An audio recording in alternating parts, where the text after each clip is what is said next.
Iran resmi mengklaim keberhasilan salah satu operasi rudal paling presisi yang pernah dilakukan dalam sejarah militernya. Serangan itu menargetkan fasilitas besar milik militer Israel di wilayah pesisir tengah yang diketahui bertanggung jawab atas perawatan, perbaikan, dan modifikasi seluruh armada helikopter tempur serta transportasi udara militer Israel. Serangan terjadi dini hari waktu setempat, ketika sebagian besar teknisi dan staf militer sedang berada di dalam kompleks, membuat serangan tersebut menjadi pukulan, telak dan paling memalukan bagi pertahanan udara Israel. Dalam 10 tahun terakhir, sumber militer Iran menyebutkan, serangan ini dilakukan dengan 6 rudal jarak menengah tipe Sejil 3 yang dimodifikasi, diluncurkan dari wilayah barat daya Iran dengan koordinat yang telah disinkronisasi melalui satelit. Rusia, rudal-rudal tersebut meluncur pada kecepatan hipersonik dan menghantam sasaran, utama dalam waktu kurang dari 7 menit setelah peluncuran. Israel, yang selama ini mengaku memiliki sistem pertahanan udara terbaik di dunia, bahkan tidak sempat menyiapkan siren peringatan. Fasilitas yang diserang dikenal sebagai Haifa Rotor Complex, pusat penting yang menangani seluruh operasi perawatan dan pembaruan helikopter AH-64 Apache, Black Hawk, dan CH-53 Yas'ur milik Israel. Foto-foto satelit yang beredar di media internasional menunjukkan kompleks itu kini hanya menyisakan kawah besar dan puing logam hangus.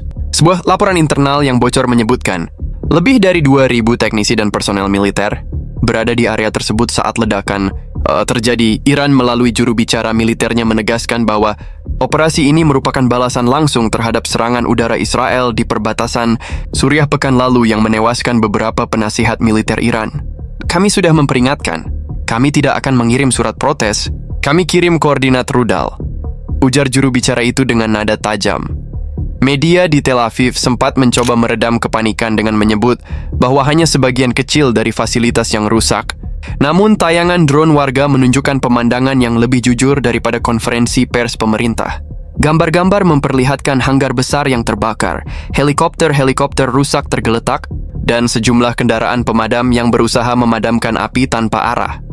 Serangan ini membuat sistem pertahanan udara Iron Dome dan David Sling kembali dipertanyakan efektivitasnya.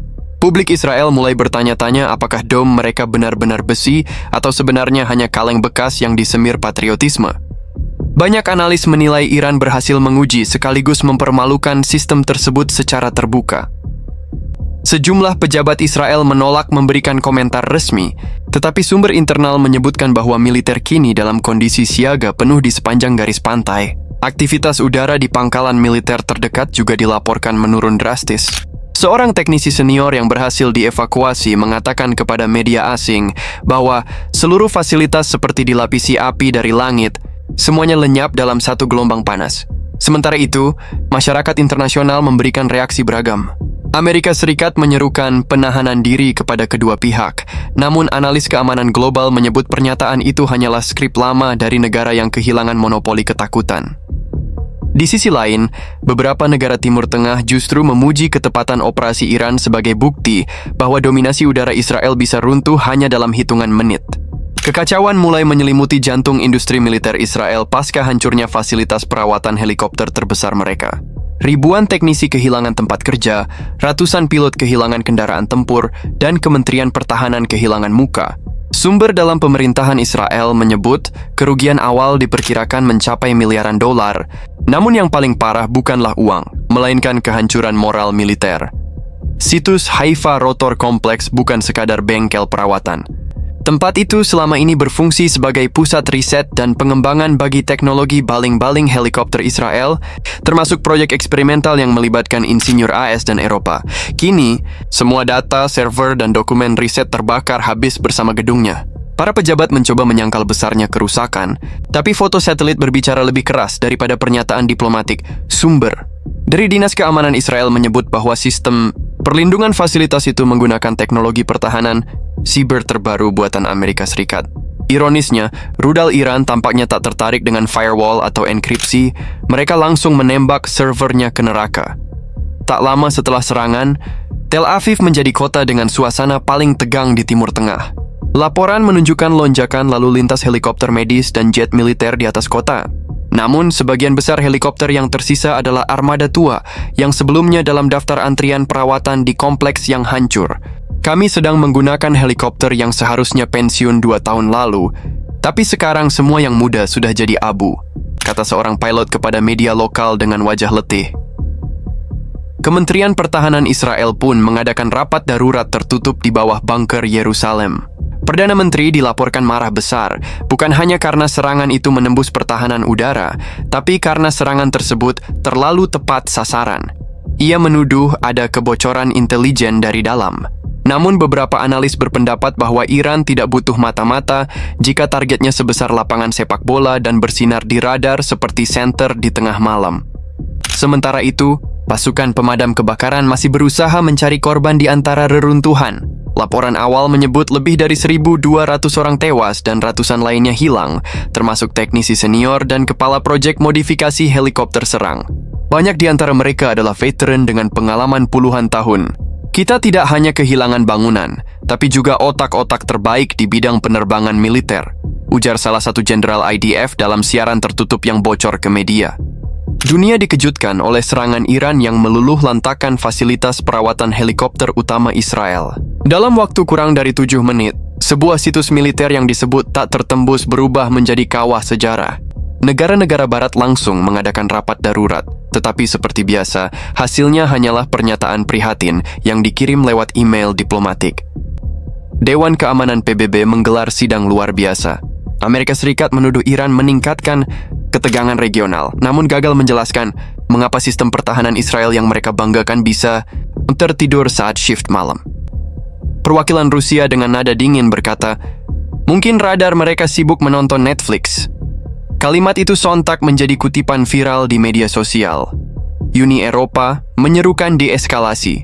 Tetapi diam-diam banyak analis di Eropa mengagumi presisi serangan Iran.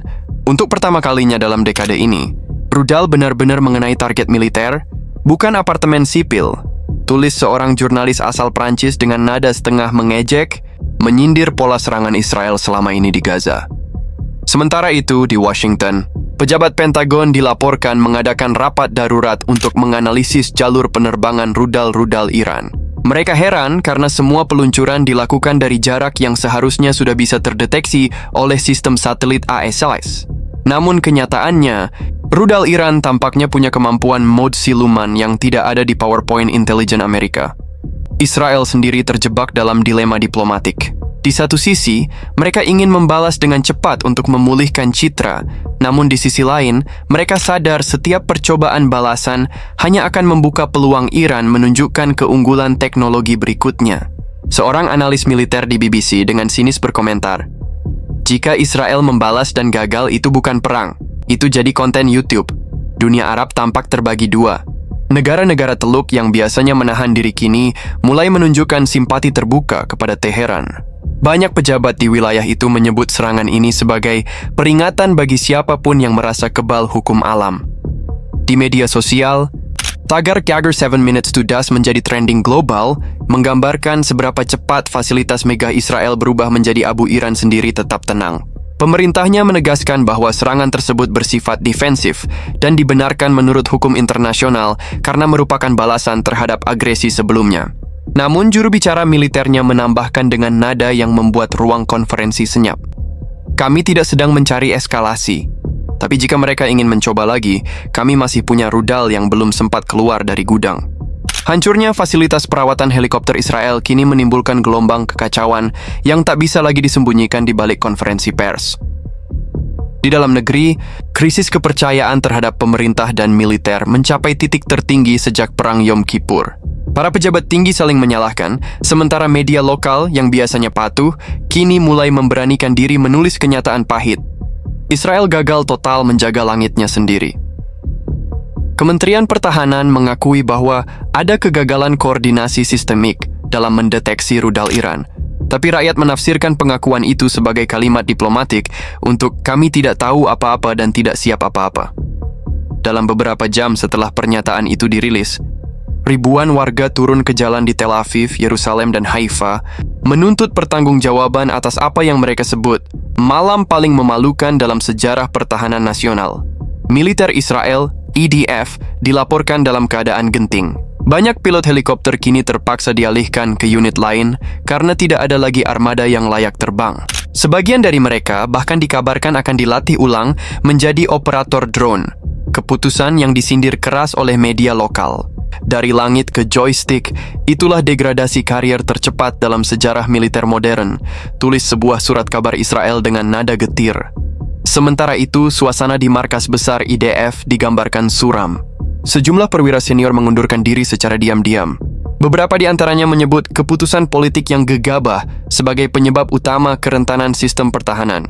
Bocoran laporan internal menunjukkan bahwa sebagian besar radar penjaga langit utara Israel sedang dalam tahap kalibrasi ketika rudal Iran meluncur. Dengan kata lain, rudal datang ketika semua orang sedang update software.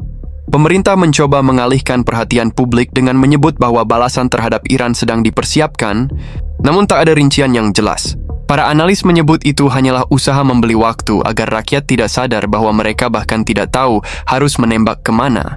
Seorang pakar pertahanan menulis di kolom opininya, mereka berbicara tentang balasan, tapi belum bisa memastikan di mana musuhnya berada, apalagi rudalnya. Efek psikologis serangan ini sangat terasa. Banyak keluarga prajurit menolak membiarkan anak-anak mereka kembali bertugas karena takut pangkalan lain akan menjadi target berikutnya. Bahkan di beberapa unit, moral pasukan turun drastis, dari semangat tempur menjadi semangat cuti. Situasi politik pun kian memburuk. Perdana Menteri menghadapi tekanan besar dari oposisi yang menuduh pemerintahnya terlalu fokus pada propaganda dan melupakan kesiapan pertahanan nyata. Dalam sidang parlemen yang memanas, seorang anggota oposisi berteriak, "Kita menghabiskan miliaran untuk sistem pertahanan, tapi satu rudal Iran malah mengirim kita semua ke museum." Pernyataan itu disambut sorakan keras dari ruang sidang dan menjadi viral di media sosial. Netizen Israel mulai menyebut parlemen mereka sebagai Iron Dome versi manusia. Banyak bicara, tak ada yang kena. Sementara itu, di tingkat internasional, sekutu Israel mulai menjaga jarak. Amerika Serikat tampak berhati-hati dan hanya memberikan dukungan moral. Eropa bersikap ambigu, sementara negara-negara Arab tampak menikmati tontonan ini dengan tenang. Seorang diplomat Timur Tengah bahkan menyindir, selama ini Israel merasa langit miliknya. Sekarang mereka baru tahu bahwa Tuhan masih punya GPS.